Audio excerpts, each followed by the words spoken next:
So it looked like Tom Aspinall versus Jon Jones is a real possibility. Me personally, I didn't think that the fight would ever happen, especially when Jon Jones said, "I want FU money." I thought Dana White would do what Dana White always does and say, "Look, we giving you what the contract says you're supposed to get paid. If not, your ass could just retire and we gonna do Tom versus Gon and we'll just forget about you." I mean, the fan base hates you anyway, so it'll be nothing to strip you of the belt, give it to Tom, and we'll just move on. Yeah, it's cool to see that Dana White is actually trying to make this fight, and I get it. If Tom Aspinall wins this fight, now you have a guy that can headline pay-per-views for the next 5 years, and you can sell him as this is the guy that beat Jon Jones. This is the guy that beat the greatest fighter of all time, the baddest man on the planet. You have this big, exciting, heavyweight UK guy that can potentially sell pay-per-views, and you can move from the Francis Ngannou whole fiasco that happened, because if he was to run through Jon Jones, it would be really hard to make a case for Francis, because you can argue that Jon has been more impressive as a heavyweight champion than Francis Ngannou was. Francis Ngannou went life and death with Cyril Gane in a fight that he arguably lost, and we now see that Cyril Gane really not all that, and Jon Jones ran through him.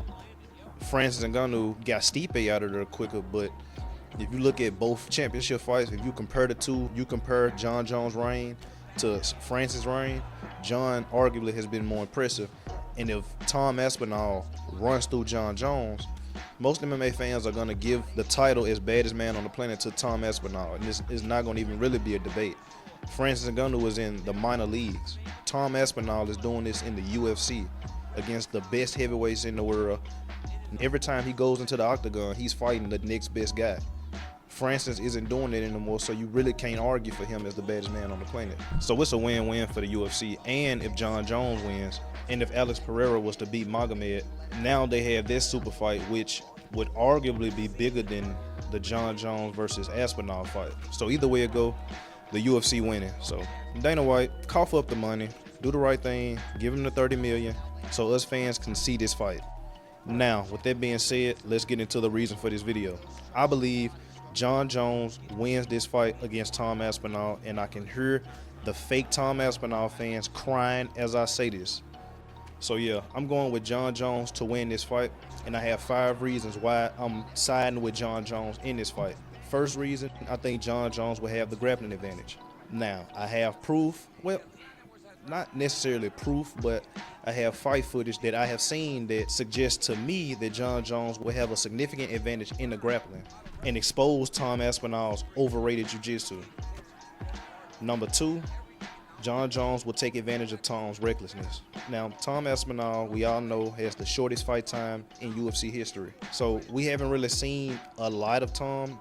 Most of what we have seen from him has been flawless, but I do think that Tom Aspinall can be a little reckless, and I think Jon Jones will take advantage of it and get into it in that section. Third reason, I think we will see the best version of Jon Jones at heavyweight. I don't believe we have seen the very best version of Jon Jones, and I have my reasons for that as well. Number 4, the chin, self-explanatory, won't really have to stay there too long. And number 5, and for me the most important reason, Jon Jones has been here before.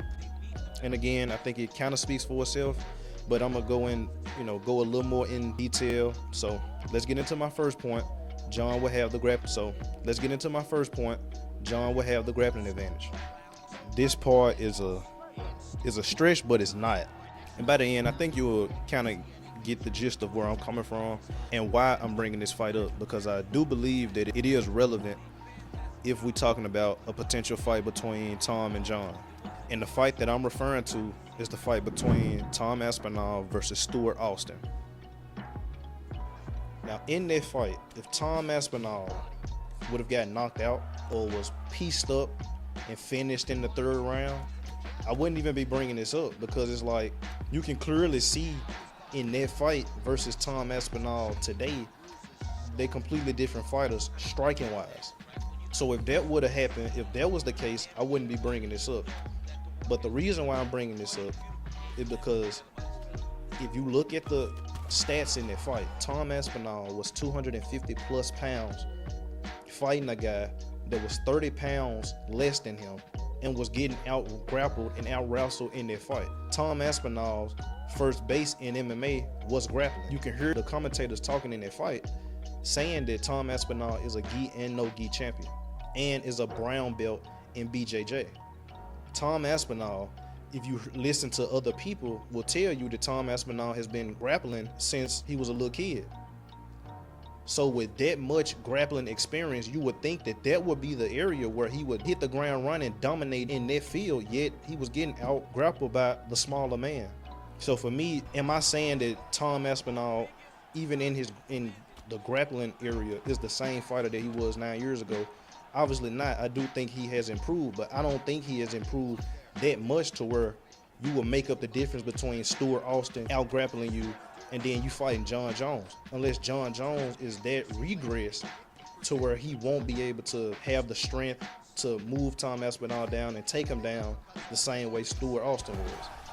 Could that be the case? Obviously, yes. But that fight for me showed that Tom's jiu-jitsu isn't as good as people think it is. His takedown defense isn't as good as people think that it is. And it's not like we don't also have a video out of Tom Aspinall wrestling a fucking rugby player and getting taken down in that situation too. So for me, am I saying that Tom Aspinall is getting the Cyril Gane treatment? No, hell no. Tom Aspinall is better than Cyril Gane. Jon Jones could never do that to Tom Aspinall. But I do believe Jon Jones will have an advantage in that area. And I believe Jon Jones will test him in that area. I don't think Jon Jones is gonna go in that fight like fucking Curtis Blades with actual decent wrestling credentials, standing in front of one of the most dynamic strikers in heavyweight division. You know what? Scratch that. The most dynamic striker in heavyweight history, spamming 1-2s. Jon Jones is not gonna do that. And then the thing with Curtis Blades is like, dude, you've been knocked out by every power puncher in the heavyweight division. Derrick Lewis, Francis Ngannou twice, Sergey Pavlovich didn't try to take him down not once, and then Tom Aspinall. Don't try to use your grappling at all to see what can happen in those areas. You trying to stand and strike when you know you get knocked out every time. Jon not doing it. Jon Jones is gonna find what areas he has an advantage in that fight. And for me, I think the grappling will be the area where he shines the most. Now, moving on to my second point, which is Tom Aspinall's recklessness. It's kind of piggybacking off of that fight, is Tom Aspinall's reason for losing that fight. It wasn't necessarily because he got out grappled. He did get out grappled, but the reason why he lost was because Tom Aspinall had a very low IQ moment. He was going crazy for the finish, lost the position, got caught in a submission and tapped. And to me, it shows a low fight IQ. And again, people will say, well, that was 9 years ago. But to that, I will say Tom Aspinall is still making those same mistakes. Look at the Curtis Blades 1 and 2 fights. In the first fight, Tom Aspinall was going crazy, starting the fight with flying knees, 1-2s, going in with reckless abandon. Now, I'm sure some people will say, well, he was injured, so he felt like he had to go for the finish quick. Fine. But in the second fight, it was the same thing. Tom Aspinall had certain exchanges where he was off balance. But luckily, he's fighting Curtis Blades, a guy that's not going to think, okay, this guy is off balance. Let me grab a body lock and spin him around and try to get on top. Curtis Blades, he not thinking like that. But in this fight, he wouldn't be fighting Curtis Blades. He would be fighting the guy with smaller man skill. Jon Jones, if you give him something that he can exploit, Jon is going to exploit it. You think Jon Jones wouldn't think, okay, this dude is off balance, let me wrap him up and try to spin him around, maybe get on his back? Jon gonna do that. Curtis Blades, Sergey Pavlovich, these heavyweights, they not gonna try to take advantage of these small openings that Tom Aspinall or other heavyweights give them. They looking for the knockout blow. They not trying to be skillful. They trying to be the big brute, try to knock you out, or to do a big sloppy double leg takedown. So yeah, I can just see Tom Aspinall thinking that he got Jon Jones hurt, going for the finish. Tom Aspinall has an aggressive style where he's always looking for the finish. If he think he has Jon Jones hurt, similar to the Arlovsky fight where Tom Aspinall was just, he rocked him and threw like 20 punches in a row. just see him going for it and Jon Jones still being there and Jon Jones taking advantage of a bad position that Tom ends up in. And now I'm gonna go to my next point. We will see the best version of Jon Jones at heavyweight. And the reason why I say that is because it's like people continue to forget that Jon Jones had a horrible pec injury that sidelined him for a year to where he couldn't even train. And right after that, the dude, they were saying like he couldn't do anything for like 8 months. And once he was able to do something, he had to go straight into a training camp. And for the people who don't think that they could play a role as to why Jon Jones slowed down in the second and third rounds, I think it's a valid point. When have we ever seen Jon Jones look that slow in a fight?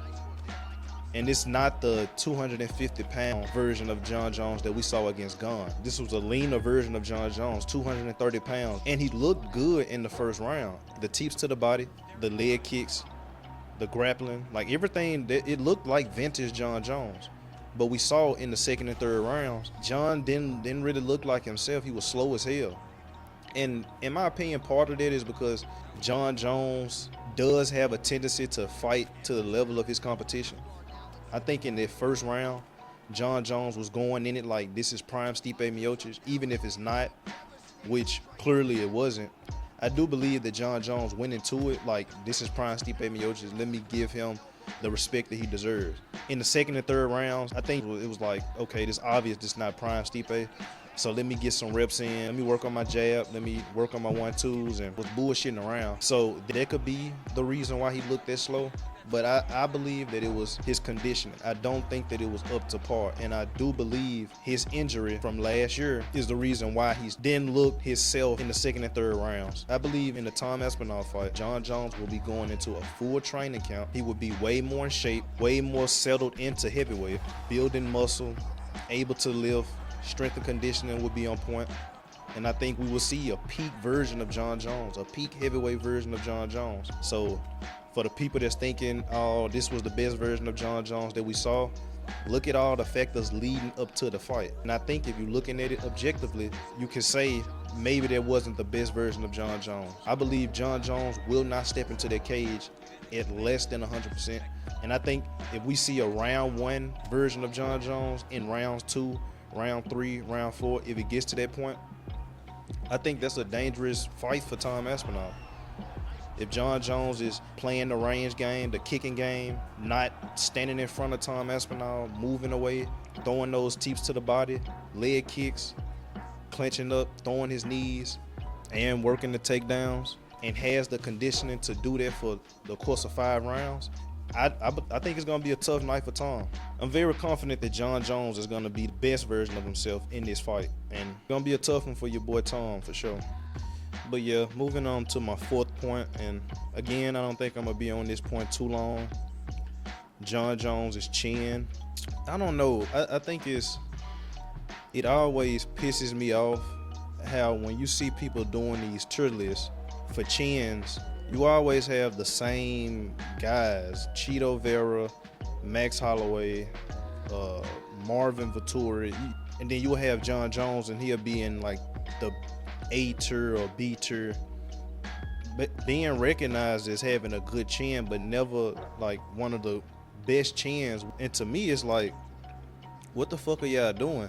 Y'all putting guys above Jon Jones who has been rocked, dropped, wobbled, etc. Jon Jones has never had any of that happen throughout his career while fighting guys like Quinn Rampage Jackson, Rashad Evans, Glover Teixeira, DC, Alexander Gustafsson twice, Dominic Reyes, Thiago Santos, like all these power punchers that he has faced throughout his career and has never been dropped, wobbled, nothing. Never been in a situation where he got caught and was out on his feet. Never, legs never buckled. None of those things has ever happened to him that has happened to all the other guys that are usually placed ahead of him when it comes to having the best chin in MMA history. I don't know. It's crazy. In my opinion, Jon Jones has the greatest chin in UFC history, period. And I say all that to say, I'm not banking on Tom Aspinall just going in there and knocking Jon Jones out like he has done to chinny ass Curtis Blades. Like, who doesn't knock out Curtis Blades? If you halfway decent with power, you gonna knock Curtis Blades out. But Tom Aspinall hasn't knocked every single person out that he's fought. He has 100% finish rate in the UFC, but they not all knockouts. The guys who he didn't knock out, Alexander Volkov and Arlovsky, he didn't run through them and knock them out. He submitted them, but he didn't knock them out. And he threw the kitchen sink at both of them. If he can't knock Jon Jones out, now he has to prove over the course of 5 rounds that he's just a better fighter, because he's not taking him down and submitting him. That's not happening. You can forget about this shit.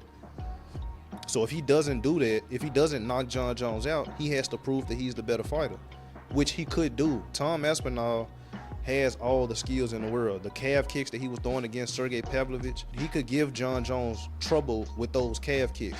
And if he has the skills that he has shown, if he is able to do that over the course of 5 rounds, that's a tough fight for Jon. But I can't imagine a guy that big that moves that much to have the stamina that he would need to have to beat Jon Jones over the course of 5 rounds. That's another reason why I'm so confident that Jon Jones wins. Could he knock Jon Jones out? Obviously. Could people come back to this video and be like, well, this didn't age well? Obviously. He could catch Jon Jones while he throwing one of those dumbass oblique kicks, hit Jon Jones with a 1-2, knock his ass out, and this would be a moot point. But again, I'm believing in Jon Jones' ability to take a punch, and while he might get, this might be the first time he will get hurt, he may get wobble, I don't believe he get knocked out. And if Tom Aspinall can't knock Jon Jones out, I believe 9 times out of 10, Jon Jones is winning, and that's what I'm banking on, period. And we're gonna move on to my final point. Jon Jones has been here before. And by been here before, I mean Jon has been in the bright lights. Tom Aspinall has never been in the kind of fight that he would be in against Jon Jones. This would be the biggest heavyweight fight in UFC history, probably in MMA history. How does Tom Aspinall react to that kind of event? Plus, Tom Aspinall, for the most part in the UFC, everything has been smooth sailing. It's been finish after finish after finish, and he's had nothing but success. What happens when he's not having success? What happens when he's doing his thing and Jon Jones is still there? What happens when he throws the kitchen sink at Jon and Jon Jones is still around? What happens when he goes deep into the 2nd round and in the 3rd round, and Jon Jones is in the clinch with him and kneeing him to the body, and Tom Aspinall's arms are getting weak and he's starting to get fatigued? How does Tom Aspinall react to that? Does Tom Aspinall have that kind of greatness in him that will push him past those tough moments? Because that's what it takes. It takes greatness to get you past those moments. Against Dominic Reyes, a fight that a lot of people believe Jon Jones lost, including myself, Jon Jones was still there. And even in a fight where he was getting the shit kicked out of him, he was the one pressing the action and ended up winning those last 2 rounds. In the Gustafsson fight, he's cut up and bust up and fight isn't going his way, he still somehow finds a way to win the last 2 rounds.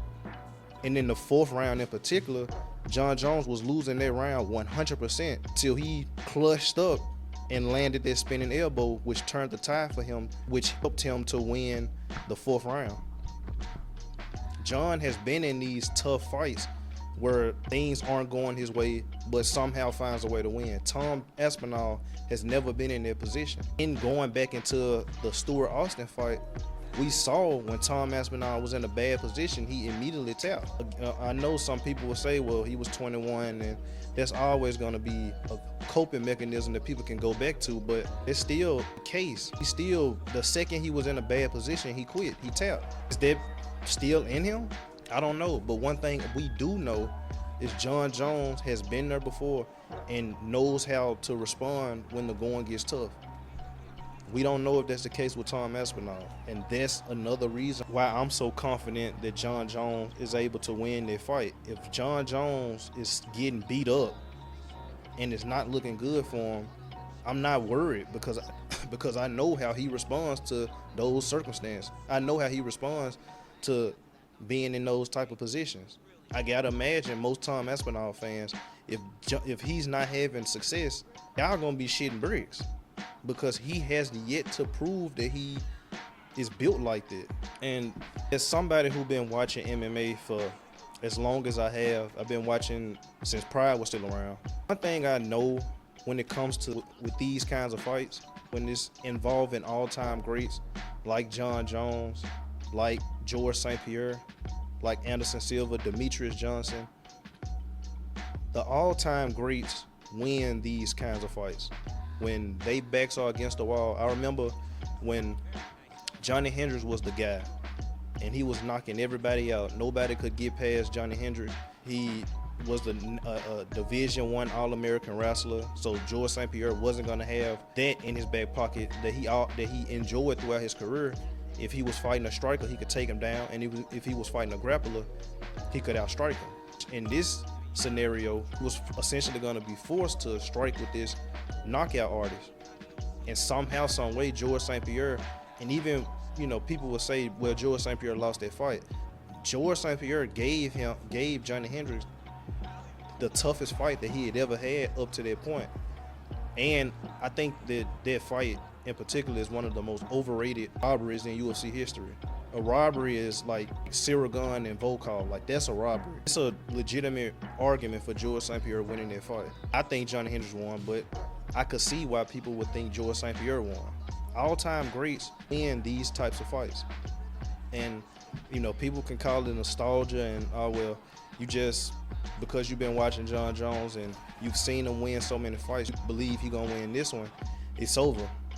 Until I see it, I'm going with Jon Jones. How do I see the fight going? I see Jon Jones having problems in the first round. I could see him even getting dropped, but I do believe Jon Jones will survive. And I believe in the beginning of the second round, Tom Aspinall will pick right back up. I think he will have success. But later on, I believe Jon Jones will wear him down. And later on throughout the fight, I think Jon Jones will eventually get a finish. I think he will take Tom Aspinall down as he starts to fatigue, and Jon Jones will either TKO him on the ground or submit him. Or I can see Tom Aspinall being reckless. Jon Jones catches him off balance, not knocking him out, but wrapping him up, getting him to the ground, and TKOing him on the ground with elbows. That's how I see the fight going. Now, obviously, Tom Aspinall could catch Jon Jones with a 1-2, put him out, and again, like, all this would be irrelevant, and I'll just have cake on my face and look stupid for this whole video. But in my opinion, I think it's kind of like what Lucas said in one of his recent videos, where he said if you were gonna build a fighter to beat Jon Jones, it would be Tom Aspinall. But on the flip side, if you were gonna build a fighter to beat Tom Aspinall, it would be a Jon Jones. And I'm believing in the great Jon Jones to get it done. I think Jon Jones wins this fight. People gonna say bias and all of that, but even the biggest Jon Jones denouncer said himself that it's not a clear-cut victory for Tom Aspinall. Like, it's a really close fight, and it is. But the uneducated, ignorant haters are gonna say, nah, Tom Aspinall just knocks him out. He too big, he too strong, he too this and too that. I get it, bro. You like Tom Aspinall, and you just looking at the eye test, Tom Aspinall looks like the better fighter, so that's what you're banking on. But I don't know, in these kinds of fights, you can't just look at who looks the best. Styles make fights, and I believe Jon Jones has the style to beat Tom Aspinall, and he will beat Tom Aspinall. So yeah, the people that see this video, y'all tell me, what I got right, what I got wrong, who you believe gonna win. Consider subscribing if you want to. But yeah, this is my opinion. I think Jon Jones wins this fight.